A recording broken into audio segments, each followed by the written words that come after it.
ये जो आप देश देख रहे हैं कजाकिस्तान, वैसे आपको बता दें इस वक्त भारत ने भी कजाकिस्तान के राष्ट्रपति को बुलाया है रिपब्लिक डे पर भारत में। अभी ये कजाकिस्तान बहुत बुरी तरीके से समस्या में फंस चुका है और ऐसी स्थिति हो गई है कि रूस को अपनी सेना उतारनी पड़ी है। रूस ने जगह जगह सेना उतार दिया है और आपातकाल घोषित कर दिया गया है। आखिर कजाकिस्तान में ऐसा क्या हुआ है? तो वहीं दूसरी तरफ भारत ने दनादन मिसाइलें दागनी शुरू कर दी है। अब भारत की नई सुपर मिसाइल भी शामिल हुई इसमें, जिसे सबसे खूंखार मिसाइल माना जाता है। इसके अलावा बहुत कुछ, आइए जानते हैं इन खबरों को विस्तार से। 1999 में सोवियत संघ के विघटन के बाद बना ये देश कजाकिस्तान, जहां पर 2 लोगों का कब्जा रहा। अभी तक 2 ही लोग राष्ट्रपति रहे। 30 सालों तक वही सरकार, वही पार्टी, वही सब कुछ रहा और करप्शन,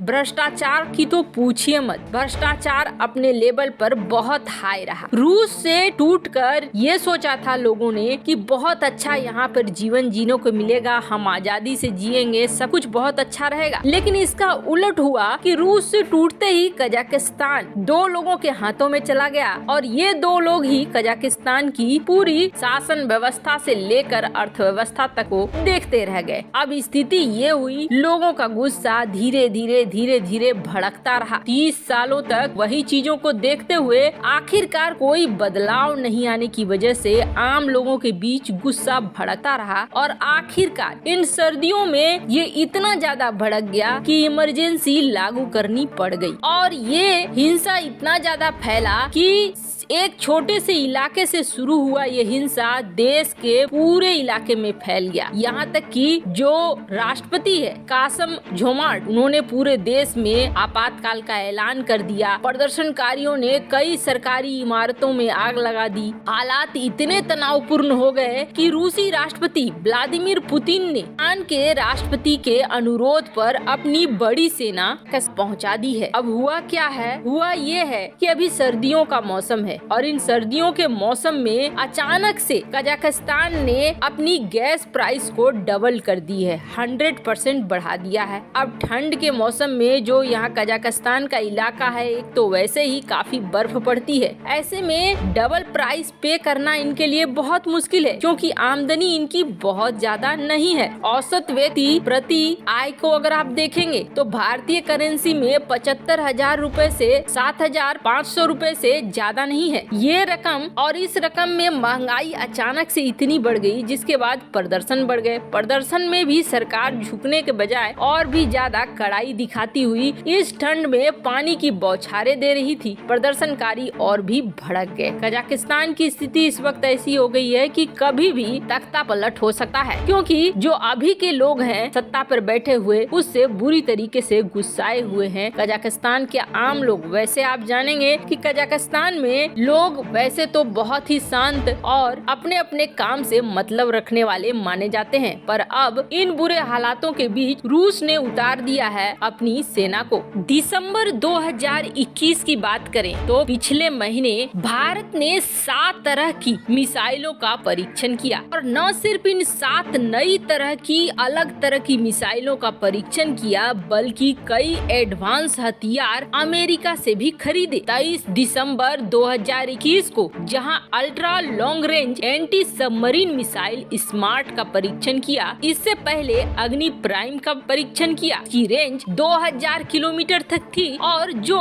परमाणु वारहेड को ले जाने में सक्षम हो। इसके बाद BrahMos air launched cruise missile का परीक्षण किया। वहीं दिसंबर 20 में ये खबर आती है कि भारत ने अपना पहला S-400 missile defence system Punjab क्षेत्र में तैनात कर दिया है। मतलब कि पाकिस्तान और चीन दोनों के खतरे से निपटने के लिए S-400 की तैनाती हो गई। फिर खबर आती है कि रूस भारत को लॉन्ग रेंज की सरफेस टू एयर मिसाइल देना शुरू कर चुका है। ये सब कुछ हुआ रूसी राष्ट्रपति के भारत भ्रमण के तुरंत बाद। एक तरफ जहां भारत इस तरीके से कूटनीति और आक्रामक और हथियारों का अधिग्रहण कर रहा है, तो वहीं दूसरी तरफ भारत दक्षिण चीन सागर में चीन की क्लास लगाने की तैयारी भी कर रहा है। हमने पिछली खबरों में देखा कि किस तरीके से भारत अब वियतनाम को ब्रह्मोस देना चाह रहा है, फिलीपींस को देना चाह रहा है और ये देश भी अब फाइनल स्थिति में पहुंच चुके हैं, लगभग डील को तैयार है। ये देश भी बहुत अच्छे से जानते हैं कि चीन अगर काबू में आ सकता है तो ब्रह्मोस से आ सकता है। यही वजह है कि ब्रह्मोस ये खरीदने को तैयार है, तो भारत भी ब्रह्मोस बेचने को तैयार है। लेकिन ऐसा नहीं है कि DRDO यहीं तक रुक गया है कि ब्रह्मोस ही एक शक्ति बन के रह गई हो। सभी को बहुत पता है कि चीन ये मानता है कि जिसका समंदर पे राज होगा वही सबसे ज्यादा शक्तिशाली होगा, क्योंकि धरती पे छिपा खजाना किसी न किसी देश के हाथ में लग चुका है और जहाँ नहीं लगा है वहाँ जमीन हड़पने की कोशिश तो चीन कर ही रहा है। लेकिन समंदर के नीचे जो अकूत खजाना है वो खजाना अभी पूरी तरीके से कोई भी देश कब्जा नहीं सका है। अब ऐसे में बड़ी संख्या में अपनी नौसेना बना रहा है चीन, हिंद महासागर के लिए भी और दक्षिण चीन सागर के लिए भी। अब इस इलाके में ये तो आप समझ ही लीजिए कि हिंद महासागर में अगर लड़ने को आता है चीन तो उसका सबसे बड़ा दुश्मन बनता है भारत, क्योंकि इस वक्त हिंद महासागर में जिस तरह की पकड़ है भारत की, उस तरह की पकड़ किसी की नहीं है। तो भारतीय नौसेना से टकराने के लिए चीन पूरी तरीके से तैयारी कर रहा है, तो भारत भी इनमें पीछे नहीं है। अभी जो मिसाइलें आप देखेंगे उसमें से अधिकतर मिसाइलें नौसेना को लक्ष्य में रखकर किया गया है, यानी चीनी नौसेना को निपटाने की तैयारी में भारत भी है। वहीं अब DRDO ने एक और बड़ा नया परीक्षण किया है और ये नया परीक्षण किया है अपनी नई मिसाइल को लेकर जो है LRSM, जिसमें सीधे चीनी शिपों को निशाना बनाएंगी और उसे डुबोएंगी, और वो भी हिंद महासागर में घुसने से पहले। तो